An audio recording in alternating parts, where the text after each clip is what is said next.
University మంచి భవిష్యత్తు కోసం తెలుగు విద్యార్థులు ఇష్టపడే యూనివర్సిటీ.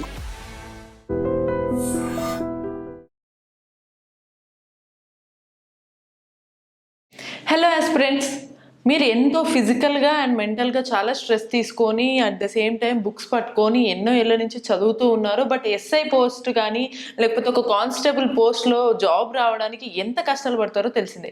మరి ఈసారి ఎన్ని పోస్టులు ఉండబోతున్నాయి, ఎలాంటి స్ట్రాటజీస్ యూజ్ చేసి మీరు ఈసారి జాబ్ ఖచ్చితంగా తీసుకోవచ్చు, కొట్టచ్చు, ఇవన్నీ డీటెయిల్స్ తెలుసుకోవడానికి ఇప్పుడు మన ముందు కాంపిటేటివ్ మెంటర్ ధనంజయ రావు సార్ మన ముందు ఉన్నారు. సార్ని అడిగి తెలుసుకుందాం. సార్ చాలా ఇంపార్టెంట్ పాయింట్స్ చెప్పారు, వీడియో ఎండ్ వరకు చూడండి. సార్ నమస్తే సార్, ఎలా ఉన్నారు? సార్, ఈసారి ఎస్ఐ కానిస్టేబుల్ పోస్టులు అంటే మనకు తెలిసిందే, చాలా మంది అసలు వేలల్లో చాలా మంది విద్యార్థులందరూ కాలేజ్ టైం నుంచి ప్రిపేర్ అవుతూ ఉంటారు వీటికి. ఈసారి ఎన్ని పోస్టులు పడే ఛాన్సెస్ ఉంటాయి అంటున్నారు సార్? ఇటీవల తెలంగాణ రాష్ట్ర సీఎం రేవంత్ రెడ్డి గారు అసెంబ్లీ సాక్షిగా 16,500 వరకు కానిస్టేబుల్స్ అని, సుమారుగా 950 వరకు సబ్ ఇన్స్పెక్టర్స్ ఇస్తామని ప్రకటించారు.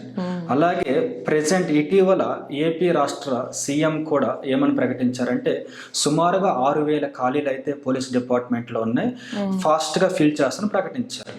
అయితే కాంపిటేటివ్ ఎగ్జామ్లో వచ్చేసరికినేమో కొద్దిగా త్వరగా సెటిల్ అవ్వాలంటే, ఒక యాస్పిరెంట్ త్వరగా జాబ్ తెచ్చుకోవాలనుకుంటే మనకి సబ్ ఇన్స్పెక్టర్, పోలీస్ కానిస్టేబుల్ ఒక వే చూపిస్తాయి. కంపారిటివ్లీ గ్రూప్స్లో టైం బాగా తీసుకుంటుంది, హెవీ సిలబస్ ఉంటుంది, వాటితో కంపారిజన్ కొద్దిగా తక్కువ సిలబస్ ఉంటుంది. ఓకే, ఇంకొకటి ఇక్కడ మనకి ఏమవుతుందంటే కానిస్టేబుల్ ఎస్ఐకి వచ్చేసరికి ఎక్కువ మెంబర్స్ కాలేజ్ ఏజ్ అంటే డిగ్రీ ఆర్ బీటెక్ నుంచి స్టార్ట్ చేస్తారు. కొంతమంది ప్రిపరేషన్, కొంతమంది అది అయిపోయి కూడా ప్రిపరేషన్ స్టార్ట్ చేస్తారు. ఏది ఏమైనప్పటికీ కూడా కాంపిటీషన్ ఉంటూనే ఉంటుంది, జాబులు త్వరగా కూడా వస్తాయి. ఇంకొకటి ఏంటంటే పెద్ద నెంబర్ ఆఫ్ పోస్టులు 16,500 అనేది ఈ రోజుల్లో చాలా పెద్ద నెంబర్. అయితే తెలంగాణ గవర్నమెంట్ గత 2 times కూడా అంతే యావరేజ్ నెంబర్ ఆఫ్ పోస్టులు అయితే తీసింది. అయితే సబ్ ఇన్స్పెక్టర్ 950 అనేది 2016లో అంత పోస్టులు తీసింది తెలంగాణలో. అయితే 19లో తీయలేదు అన్ని నెంబర్ ఆఫ్ పోస్టులు, 22లో కూడా నెంబర్ ఆఫ్ పోస్టులు తీయలేదు. కానీ ఇప్పుడు వచ్చినటువంటి నోటిఫికేషన్, రాబోతున్న నోటిఫికేషన్ 950 సబ్ ఇన్స్పెక్టర్స్. ఓకే, ఒక నార్మల్ విలేజ్ బ్యాక్గ్రౌండ్ యాస్పిరెంట్స్ కి సబ్ ఇన్స్పెక్టర్ డ్రీమ్ గా ఉంటుంది అనమాట. అంటే అన్ని నెంబర్స్ వస్తున్నాయంటే జోనల్ వైజ్ విడిపోయేసరికి ఒక సీరియస్ యాస్పిరెంట్, ప్రతి యాస్పిరెంట్ మెన్ ఆర్ ఉమెన్ కి సబ్ ఇన్స్పెక్టర్ అవడానికి ఇన్ని పోస్టులు సపోర్ట్ చేస్తాయి. కాబట్టి సరిగ్గా సిలబస్ అర్థం చేసుకొని, సరిగ్గా కాంపిటీషన్ అనాలిసిస్ చేసుకొని, సరిగ్గా స్ట్రాటజీ ఫాలో అయితే ఈసారి కానిస్టేబుల్ కంటే కూడా సబ్ ఇన్స్పెక్టర్లు ఎక్కువ ఉన్న కాబట్టి చాలా ఈజీగా జాబ్ వచ్చేస్తుంది అనమాట. అక్కడ మంచి నోటిఫికేషన్ ఉన్నట్టు. ఓకే సార్, ఇప్పుడు మీరు స్ట్రాటజీ ఫాలో అవ్వాలన్నారు కదా, యాక్చువల్ అసలు పోస్టులు పడే అవకాశాలు ఎక్కువ ఉన్నాయి అన్నట్టు మనకి తెలంగాణ గవర్నమెంట్ తరపు నుంచి మనకి అఫీషియల్గా చెప్పేశారు. కానీ దానికి ముందు తీసుకోవాల్సిన జాగ్రత్తలు అంటే స్ట్రాటజీ, ప్రిపరేషన్, ప్లానింగ్, ఎటువంటి కోచింగ్ స్ట్రాటజీస్ తీసుకుంటే బాగుంటుంది అంటారు చెప్పండి. బేసికల్గా సబ్ ఇన్స్పెక్టర్, పోలీస్ కానిస్టేబుల్ నిజంగా సబ్ ఇన్స్పెక్టర్ అవ్వాలనుకుంటే నోటిఫికేషన్ రాకుండా ముందుగానే, అంటే నోటిఫికేషన్ వచ్చే టైంకి ఒక రీడింగ్ ఏం అవ్వాలి ఆర్ వన్స్ కోచింగ్ ఏం అవ్వాలి గ్యారంటీగా. ఓకే, దీనికి సబ్ ఇన్స్పెక్టర్కి. సో వన్స్ కోచింగ్ అయ్యి రీడింగ్ అయితే నోటిఫికేషన్ వచ్చాక ప్రిలిమ్స్ ఎగ్జామ్కి 2-3 months గ్యాప్ వస్తుంది, మరొక రివిజన్ అవుతుంది, ప్రిలిమ్స్ అయిపోతుంది అనమాట. తర్వాత ఈవెంట్స్కి 2-3 months గ్యాప్ వస్తుంది, ఈవెంట్స్ తర్వాత మెయిన్స్కి 2-3 months గ్యాప్ వస్తుంది. ఈ 6 monthsలో మరొక 2 రివిజన్లు అవుతాయి, దాంతో మెయిన్స్ జాబ్ ఈజీగా వచ్చేస్తుంది అనమాట. ఇప్పుడు సబ్ ఇన్స్పెక్టర్కి. ఇదే కానిస్టేబుల్కి అయితే మాత్రం చాలా మెంబర్స్ని చూస్తాం కదా, ఎవరైతే కాలేజ్ డేస్ లో బాగా హార్డ్ వర్క్ చేసే నేచర్ ఉంటుందో, ఎవరైతే గ్యారంటీ కానిస్టేబుల్ ఫీల్ అవుతారో వారు నోటిఫికేషన్ వచ్చినా కూడా ప్రిలిమ్స్ క్వాలిఫై అవుతారు, గ్యారంటీగా ఎక్కువ పోస్టులు కాదు. ప్రిలిమ్స్ కి మెయిన్స్ కి మధ్యలో గ్యాప్ 6 months వస్తుంది, బాగా 2 రివిజన్ చేస్తే కానిస్టేబుల్ జాబ్ ఈజీగా వచ్చేస్తుంది. కానీ ఇక్కడెక్కడ డైల్యూట్ అవ్వకూడదు. వన్స్ మీరు కానిస్టేబుల్ ఆర్ ఎస్ఐ ఫిక్స్ అయితే జాబ్కి సంబంధించి మీరు ప్రిపరేషన్ స్టార్ట్ చేసినప్పటి నుంచి మెయిన్స్ ఎగ్జామ్ అయ్యే వరకు కూడా మీరు డైవర్ట్ అవ్వకుండా వెళితేనే, ఎవ్రీ డే ఎవ్రీ సెకండ్ కూడా కష్టపడితే కానిస్టేబుల్ 100కి 1000% గ్యారంటీగా వస్తుంది. కానీ సబ్ ఇన్స్పెక్టర్కి మాత్రం నోటిఫికేషన్ నోటిఫికేషన్ ముందుగానే కొద్దిగా క్లారిటీ కన్ఫామ్గా ఉండాలి. Point number 1. రెండవది అయితే చాలా మంది ఎప్పటి నుంచో ప్రిపేర్ అవుతారు కానీ సబ్ ఇన్స్పెక్టర్లు రావు. అవునా కదా, ఎక్కువ చూస్తాం. దీనికి గల మేజర్ కారణం ఏంటంటే వీరి కోచింగ్కి వెళ్ళి ఇన్స్టిట్యూట్లో ఏం చెబుతారో అవి మాత్రమే చదివి కూర్చుంటారు. ఓకే, కానీ అప్పటికే ఎక్స్పీరియన్స్ ఉన్న వాళ్ళు ఇవి ఎప్పుడో చదివేసి ఉంటారు కాబట్టి వారు వైడ్ నాలెడ్జ్ గ్యాదర్ చేస్తారు. ఇంకొకటి sub inspector constable mathematics key role play చేస్తాయి. మ్యాథ్స్ కన్ఫామ్ గా డైలీ ప్రాక్టీస్ చేయాలి. కానీ చాలా మంది ఏం చేస్తారంటే జస్ట్ క్లాసులు వింటారు, క్లాస్ నోట్స్ ప్రాక్టీస్ చేస్తారు తప్ప డైరెక్ట్ గా ఎగ్జామ్స్ అయితే రాయరు.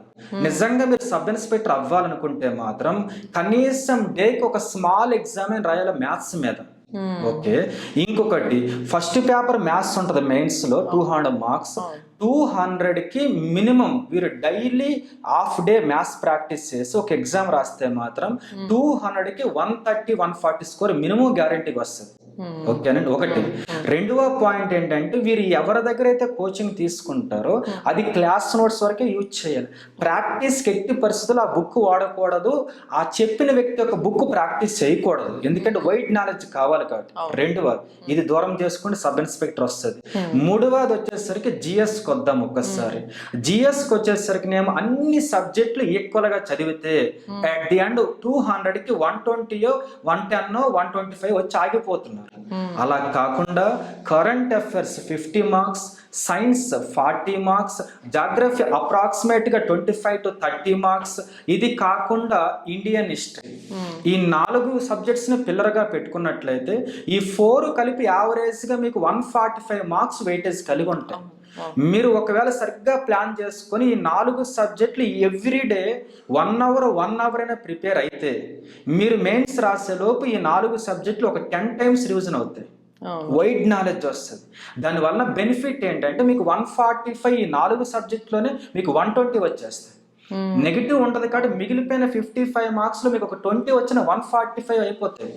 ఇవి 145, ఇవి 130 మ్యాథ్స్ పేపర్, 275 తో సివిల్ ఎస్ఐ మీ జోన్ లో 1 ఆఫ్ ది టాప్ స్కోర్లు అవుతాయి. ఒకటి. అయితే ఇందులో రెండవ మిస్టేక్ చెబుతాను. నాన్ మ్యాథ్స్ వాళ్ళు ఉంటారు, మరి ఈ పోస్టులకి ఎలా అప్రోచ్ అవ్వాలి? నాన్ మ్యాథ్స్ వాళ్ళు ముందు నాన్ మ్యాథ్స్ అనే మాట తీసేసి, ఓకేనా, ఎవరైనా కాంపిటేటివ్ ఎగ్జామ్ ఒకటైనా భావించి వీరికి మ్యాథ్స్ వెంటనే రిసీవ్ అవ్వడం చెప్పి అర్థమవుతుంది కదా. బాగా వచ్చిన ఫ్రెండ్ని కానీ ఒకవేళ ఎవరు సపోర్ట్ చేయకపోతే మాలాంటి మెంటర్స్ ఉంటారు స్పెషల్లీ ఫర్ వీళ్ళకి క్లారిటీ ఇవ్వడం కోసం. మెంటర్షిప్ లో జాయిన్ అయితే బెనిఫిట్ ఏంటంటే వీరు నాన్ మ్యాథ్స్ అని గుర్తించి మ్యాథ్స్ లో 200 మార్క్స్ లో 100 అర్థమెటిక్, 100 రీజనింగ్ ఉంటుంది అప్రాక్సిమేట్. ఈ రీజనింగ్ మీద వీళ్ళు కమెంట్ తెప్పిస్తారు మెంటర్స్. ఓకేనా, దీని వల్ల రీజనింగ్ లో 100 గానే అప్రాక్సిమేట్ గా ఒక 75-80 వచ్చిన, అర్థమెటిక్ లో మీకు 100 మీద అప్రాక్సిమేట్ గా 30-40 వచ్చిన 125 వరకు వెళ్ళిపోతారు మీరు. అప్పుడు మీరు 270 అప్రాక్సిమేట్ వచ్చేస్తుంది. మీరు ఒకవేళ నాన్ మ్యాథ్స్ అయితే. మ్యాథ్స్ అయినా కూడా ఫస్ట్ టైం చిన్న ఏజ్ లో సబ్ ఇన్స్పెక్టర్ అవ్వాలంటే ఈ ప్యాటర్న్ బాగుంటుంది. ఓకే, ఒకవేళ ఈ ప్యాటర్న్ ని కుదరడం లేదు ప్రిపేర్ అవ్వడం, ఓకే అనుకుందాం, అప్పుడు ఈ ప్యాటర్న్ ఫాలో అయ్యే వారిని వెతుక్కొని జాయిన్ అయితే, ఆ వెతుక్కొని ఎంటర్ అయితే మీరు త్వరగా జాబ్ లో జాయిన్ అవుతారు. టైం వేస్ట్ చేసుకోవద్దు. 900 పోస్టులు, చాలా పెద్ద నోటిఫికేషన్. ఓకే సార్, ఇది మనం ఎలాగో ఎపిసోడ్స్ వైజ్గా చెప్తున్నాం, సో క్లియర్గా ఆస్పిరెంట్స్ అందరికీ డీటెయిల్స్ ఇస్తున్నాం. నెక్స్ట్ ఒక క్వశ్చన్ ఏంటంటే ఎవరు ఏ మిస్టేక్స్ చేయకూడదు, ఇప్పుడు ఏమేమి జాగ్రత్తలు తీసుకోవాలి షెడ్యూల్ చెప్పారు, చేయకూడని మిస్టేక్స్ ఏంటి అనేది సార్ చెప్పే కన్నా ముందు మీకు నెక్స్ట్ వీడియోలో, అంటే ఇవన్నీ కూడా మనం సిరీస్ వైజ్గా కూడా మనకి ప్రతి వీడియోలో చాలా ఇంపార్టెంట్ డీటెయిల్స్ అనేవి చెప్తారనమాట. మనకి గవర్నమెంట్ అఫీషియల్గా 900+ పోస్టులని ఎస్ఐ కానిస్టేబుల్ పోస్టులు మనకి విడుదల చేయడము, దీనికి సంబంధించి పోస్ట్ పడకముందు, పడిన తర్వాత, మెయిన్స్ వరకు మీకు జాబ్ వచ్చే వరకు ఎటువంటి స్ట్రాటజీస్, ప్లాన్స్ ఫాలో అవ్వాలి, ఏవి ఫాలో అవ్వకూడదు, ఎటువంటి మిస్టేక్స్ చేయకూడదు, ఇవన్నీ క్లియర్గా డీటెయిల్డ్గా మనకు ప్రతి ఎపిసోడ్లో చెప్తారు. సో మరి ఈ డీటెయిల్స్ కోసం మీకు ప్రతిదీ అన్ని డీటెయిల్స్ తెలియాలంటే మన ఛానల్ ఎపిసోడ్స్ అన్నిటిని కూడా ఫాలో అవ్వండి. ధనుంజయ రావు సార్ చాలా డీటెయిల్డ్గా ఆథెంటిక్ ఇన్ఫర్మేషన్ మనకి ఇస్తున్నారు.